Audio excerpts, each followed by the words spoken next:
Hello everybody, Skip the End here and welcome to another collection update. Got quite a few games to show you today.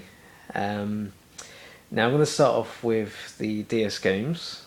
I've got 3 here. Now after my last collection update video, I bought Dragon Quest Heroes. I absolutely loved it, by the way. It's one of my favourite games of the year. And because of that I ended up trying to find as many of the other games in the series as I can. I've already got Dragon Quest 8 on the PS2. So I traded in a load of games that I didn't want. And I went to CX and I found Dragon Quest, the Chapters of the Chosen, which is Dragon Quest 4. Dragon Quest 6 Realms of Reverie. I believe that's how it's pronounced. And Dragon Quest 9 Sentinels of the Starry Skies. And all these apparently are remastered to look like with the same artwork from Akira Toriyama, I believe it is, who also is the art designer for Dragon Ball. And yeah, it's completely designed with the Dragon Quest 8 artwork, which is I think is absolutely beautiful. And yeah, I'm looking forward to playing all of these at some point. I still have to beat Dragon Quest 8, to be honest. And also another game I bought because of Dragon Quest Heroes was a game that I've played before. I didn't really appreciate it that much, as looking back now, I kind of, I feel like I misjudged it a little bit, and that is Brutal Legend. Now, when I played the demo of this, it was like perceived to be an adventure game, and from the demo at least, and then after you sort of get beyond the demo part, it becomes like a real-time strategy almost. I didn't really like the direction that Double Fine were going with this. I did beat it, but I wasn't like a huge fan of it when I first played it. So I thought I'd give it another go and see if my opinion sort of changed a bit. It was very, very cheap. It was only like £2.50, so but why not?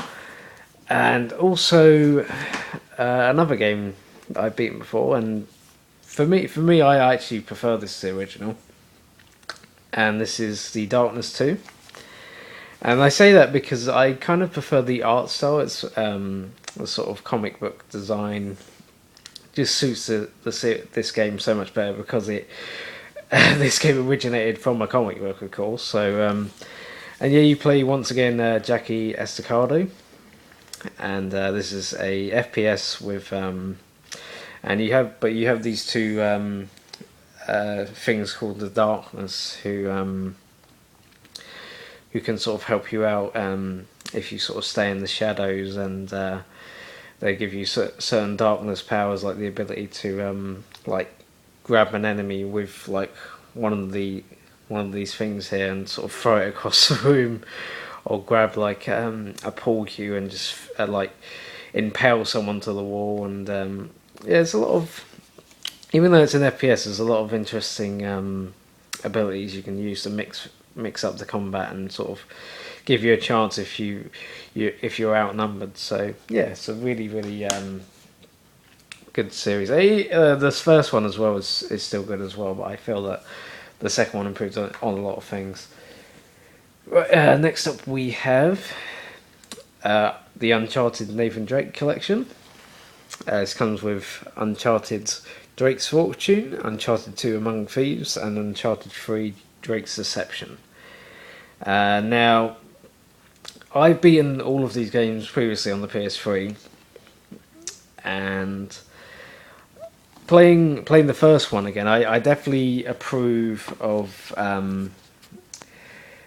Blue Point Games, who did the port, getting rid of all the 6-axis motion control stuff, like when you on the PS3 version, when you sort of went across like a beam and tried to sort of balance, you had to sort of tilt the control, and they got rid of that completely, which I was like, thank God. That was awful.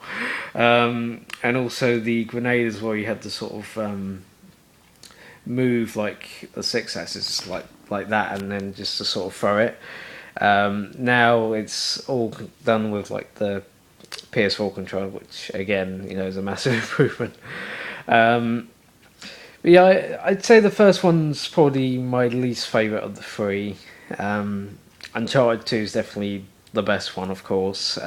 Three's decent, but I feel like they took a step back from the second game. It wasn't quite as memorable, because when I played the first time I played Uncharted 2 Among Thieves, and even again just recently on the PS4, there wasn't a single level that I didn't really remember, that I didn't not remember, like the events, like the start where you're trying to infiltrate this palace, the sort of trade level, of course, which is one of the best levels I've ever played.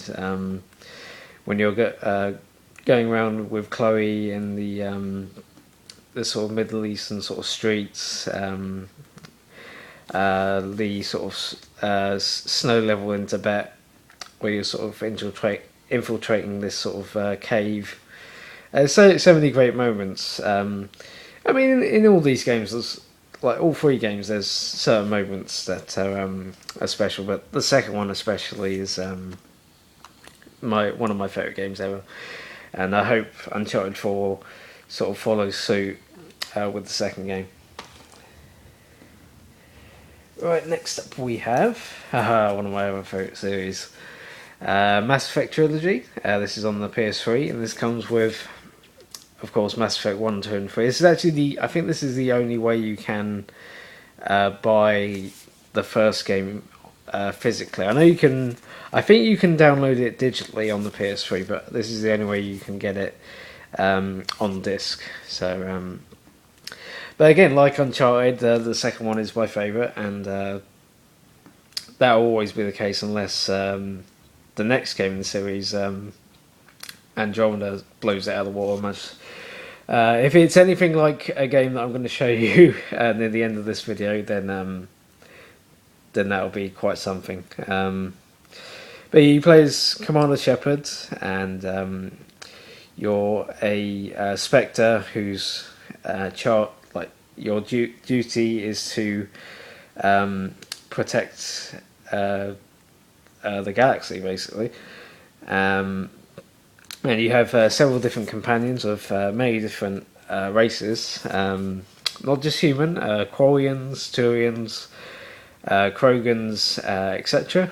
And what I love about this game is the different personalities you come across. Some are very witty, others are very sort of dumb and sort of a more sort of brute strength type characters. And yeah, it's a really, really good series. If you've never played any of the games before, first of all, where have you been? And secondly, I highly recommend it. Yeah, it's one of my favourite trilogies of all time. Even though the third game had a weak ending, at least it was fixed somewhat by BioWare later on, and there was more sort of closure to Commander Shepard's story. So yeah. Next, in the last collection update video, I had Midway Arcade Treasures 2, and I finally found the first one. Now this has games like Spy Hunter, Defender, Gauntlet, Joust, Paperboy, Rampage, Marble Madness, Smash TV, that's one of my favourites. What else we got? Nothing else is really sticking out there for me, but I'm sure they're all good. This I bought again at CEX for like £1.50, and with all the games on here, it's definitely worth that. So yeah, it's a nice little bit of a retro compilation there. Next I have, now this I did do an unboxing video recently, and that's Project Zero made in Blackwater for the Wii U. I played this for a couple of hours and I really enjoy it. I love the use of the Wii U gamepad as for the camera obscura, the sort of camera you use as a weapon in this game.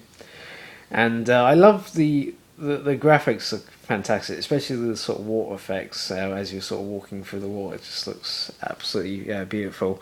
I would take the game out, but it'll take me a while to do so. But as I said, I do have an unboxing video for this, so if you want to see what's inside here, just click onto that video. And finally, I've saved the best for last. I think you know what it is, and it is of course Fallout 4.